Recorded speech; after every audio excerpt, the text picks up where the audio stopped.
നമസ്കാരം. The path is A goal എന്ന discussion സീരീസിൻ്റെ അടുത്ത സെഷനിലേക്ക് വീണ്ടും ഏവർക്കും സ്വാഗതം. നമുക്ക് ആദ്യം മെഡിറ്റേഷൻ ചെയ്യാം. കണ്ണുകൾ അടച്ച് ശാന്തമായിരിക്കും.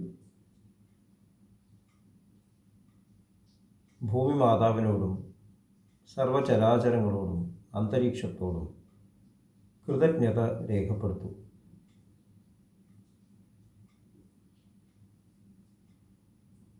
ഭൂമി മാതാവിൽ നിന്നുമുള്ള ഹീലിംഗ് എനർജി കാലുകളിലൂടെ പ്രവേശിച്ച് ശരീരം മുഴുവൻ വ്യാപിക്കുന്നതായും ശരീരത്തിലെ എല്ലാ ഭാഗങ്ങളെയും എല്ലാ കോശങ്ങളെയും റിലാക്സ് ചെയ്യാൻ സഹായിക്കുന്നതായും അനുഭവിക്കും.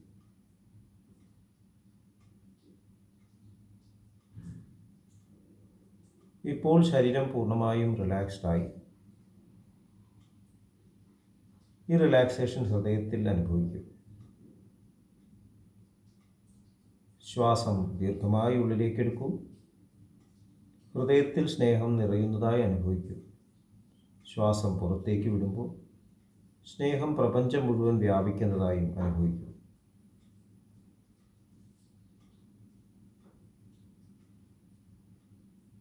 ഹൃദയത്തിൽ കുടികൊള്ളുന്ന സ്നേഹത്തിൻ്റെ സ്രോതസ്സിൽ നിന്നും ഉദ്ഭവിക്കുന്ന ദിവ്യപ്രകാശം മനസ്സിനെ ആകർഷിക്കുന്നതായി അനുഭവിക്കും.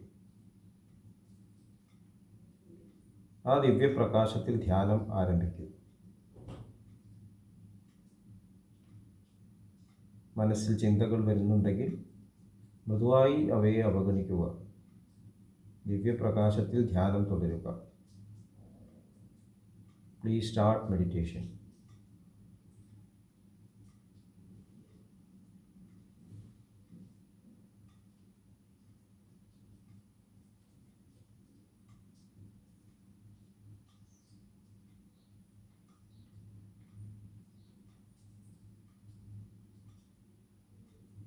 ഓക്കെ, കണ്ടീഷൻ ഹൃദയത്തിൽ നിലനിർത്തി പതുക്കെ കണ്ണുകൾ തുറക്കും.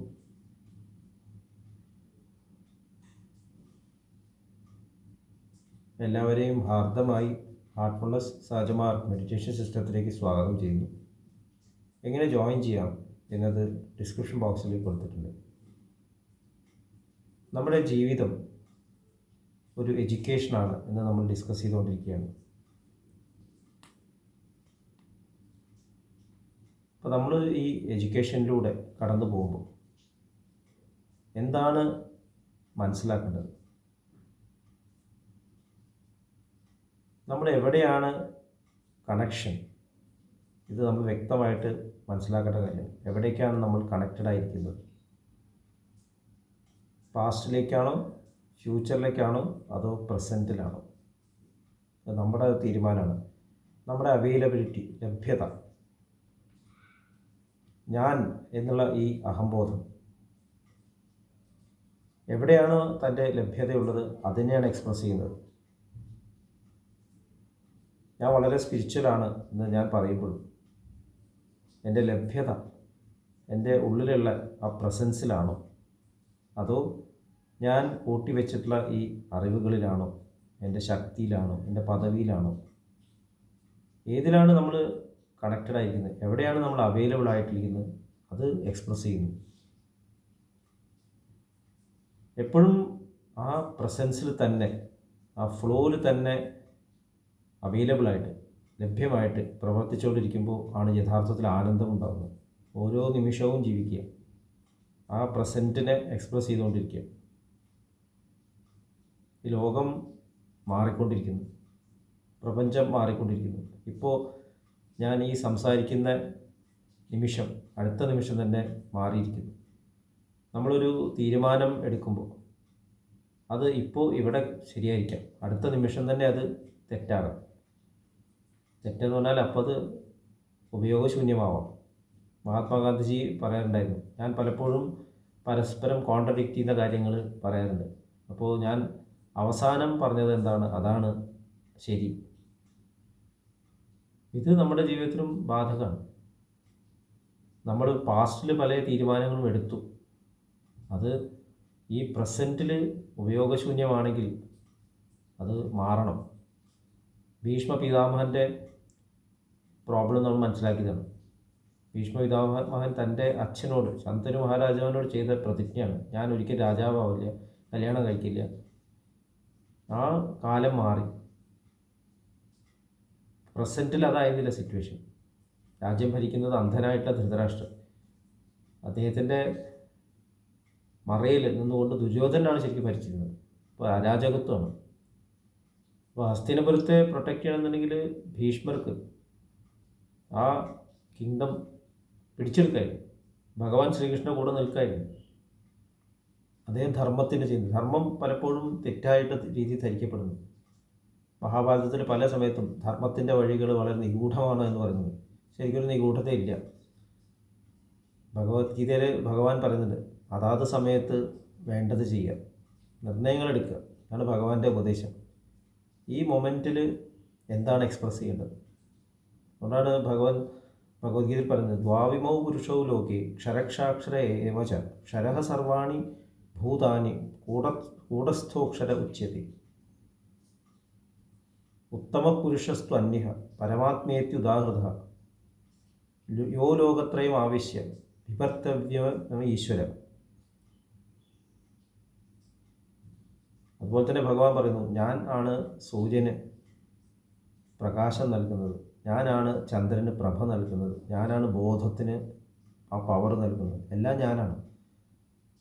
അപ്പോൾ എൻ്റെ ഉള്ളിലുള്ള ആ പൂർണ്ണത, ആ സ്നേഹത്തെ എക്സ്പ്രസ് ചെയ്യേണ്ടത് ഞാനാണ്. എൻ്റെ ഉള്ളിലുള്ള അപൂർണതകളെ എക്സ്പ്രസ് ചെയ്യുന്നത് ഞാൻ തന്നെയാണ്. എവിടെയാണ് ഞാൻ അവൈലബിൾ? പൂർണ്ണതയ്ക്കാണോ അപൂർണതയ്ക്കാണോ? സ്നേഹത്തിലാണോ അതോ സ്വാർത്ഥതയ്ക്കാണോ? ഇതാണ് നമ്മുടെ ഏറ്റവും നല്ലൊരു ക്രൈസ്. എന്താണ് തീരുമാനം എടുക്കേണ്ടത്? എപ്പോഴും ലഭ്യമാവേണ്ടത് സ്നേഹത്തിനാണ്, ഈശ്വരനാണ്. അപ്പോൾ ആ മൊമെൻറ്റിൽ എന്താണ് സംഭവിക്കേണ്ടത് അത് സംഭവിക്കട്ടെ എന്നുള്ള ആ ഒരു ഭാവത്തിൽ റിലാക്സ്ഡ് ആയിട്ടിരിക്കുക. അതാണ് live in the present moment.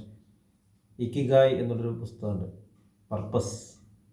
ഒരു പർപ്പസ് വേണം എല്ലാത്തിനും, ഒരു കാരണമുണ്ട് എല്ലാത്തിനും എന്ന് പറഞ്ഞാൽ ആ നിമിഷത്തിൽ അതാണ് കാരണം. അപ്പോൾ ടെൻഷനില്ല.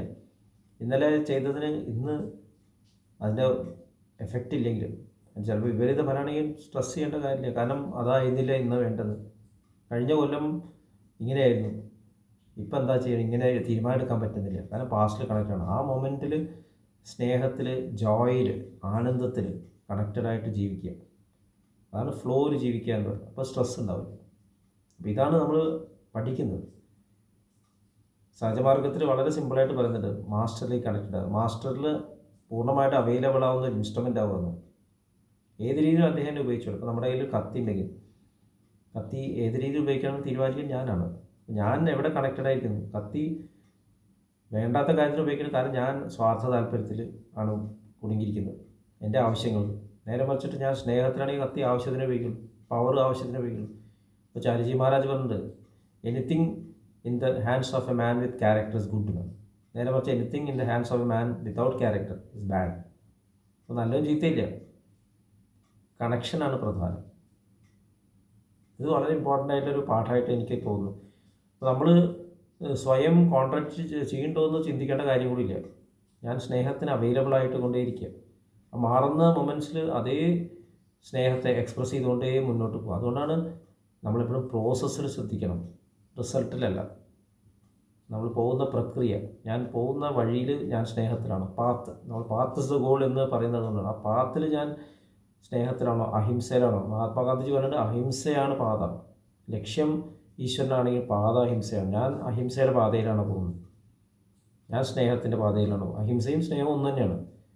അപ്പോൾ എത്രത്തോളം എൻ്റെ മനസ്സിലും വാക്കുകളിലും പ്രവൃത്തികളിലും ഹിംസ കുറയുന്നുണ്ടോ അത്രത്തോളം ഞാൻ ഫ്ലോയിലേക്ക് കണക്റ്റ് ആവും. അവസാനം പൂർണ്ണമായിട്ടും ആ ഫ്ലോയിൽ സ്നേഹത്തിൽ കണക്റ്റഡായി നിൽക്കും നമ്മൾ അഹിംസയുടെ പാതയിൽ. അപ്പോൾ സഹജമാർഗത്തിൽ നിരന്തര സ്മരണം, അതാണ് ശരിക്കുള്ള പാത. നമുക്ക് പുറമേ ഒരിക്കലും അഹിംസ പ്രാക്ടീസ് ചെയ്യാൻ സാധിക്കില്ല. അറിയാതെ തന്നെ നമ്മുടെ ശരീരത്തിനോട് തന്നെ ഹിംസ ചെയ്യുന്നു. വളരുന്നത് തന്നെ ഒരു ഹിംസയാണ്, ചികിത്സിക്കുന്ന ഒരു ഹിംസയാണ്, ഭക്ഷണം കഴിക്കുന്ന ഒരു ഹിംസയാണ്. അപ്പോൾ നിരന്തര സ്മരണയിൽ കണക്റ്റഡായിട്ട്, സ്നേഹത്തിൽ കണക്റ്റഡായിട്ട് സ്നേഹത്തെ എക്സ്പ്രസ് ചെയ്യുക. അപ്പോൾ ആ പ്രവൃത്തികൾ കൂടി സ്നേഹം നിറഞ്ഞതാവും, അതെല്ലാം പ്യൂരിഫൈ ചെയ്യപ്പെടുന്നു എന്ന് പറയുന്നത് അതുകൊണ്ടാണ്. ഇത് മനസ്സിലാക്കിയിട്ട് നമ്മൾ ആ പ്രോസസ്സ്, സ്നേഹം എന്നുള്ള പ്രോസസ്സിൽ പാർട്ടിസിപ്പേറ്റ് ചെയ്തുകൊണ്ടേ ജീവിക്കാൻ പഠിക്കും. ഇതാണ് സഹജമാർഗത്തിൽ മുഴുവൻ നമ്മളെ ട്രെയിൻ ചെയ്യുന്നത്. Cleaning, centring and becoming N instrument of the divine, constant moments. ഇത്രയും പറഞ്ഞുകൊണ്ട് ഇന്നത്തെ ഡിസ്കഷൻ ഇവിടെ അവസാനിപ്പിക്കാം. അടുത്ത സെഷൻ വരെ വിടുവാങ്ങുന്നു. നന്ദി, നമസ്കാരം.